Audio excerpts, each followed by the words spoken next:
কোনো কাজ করার আগে তার পরিকল্পনা করা এবং কাজকে সুষ্ঠুভাবে চালনা করে সময়মতো শেষ করা, এই বিষয়গুলি সঠিকভাবে নিয়ন্ত্রণ করলে দেশের ও দশের প্রভূত উন্নতি হতে পারে।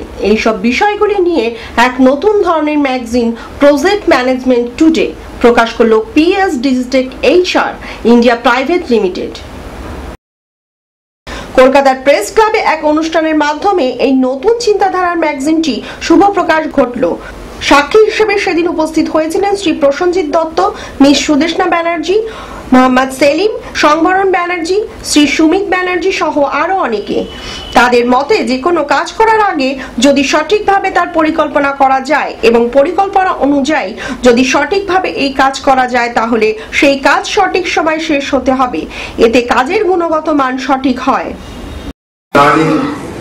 থেকে শিখবে লোকে, প্রজেক্ট ম্যানেজার যারা এবং অন্যান্য অভিজ্ঞ যারা প্রজেক্ট করেছেন তাদের লেখা পড়ে তাদের সঙ্গে আলোচনা করে ভারতবর্ষের প্রজেক্ট ম্যানেজমেন্ট ব্যাপারটাকে আরো উন্নতির দিকে নিয়ে যাবে। ইঞ্জিনিয়ারিং ব্যাকগ্রাউন্ডের, ম্যানেজমেন্ট ব্যাকগ্রাউন্ডের লোকজন একসঙ্গে হবে এবং এটা হচ্ছে আমাদের মতো দেশেও, তবেই আমরা সাকসেসফুল হব। এমনি যারা আছে, ইয়াং ছেলেমেয়েরা যারা আছে, যারা ম্যানেজমেন্ট প্রজেক্ট ম্যানেজমেন্ট করতে চায়, ছোটখাটো কিছু স্টার্ট করে এবং টাইম বাউন্ডটা ঠিক রাখে, এটা অনেস্ট, আর কিছুই না। টাইম বাউন্ড আমি করবোই, আমি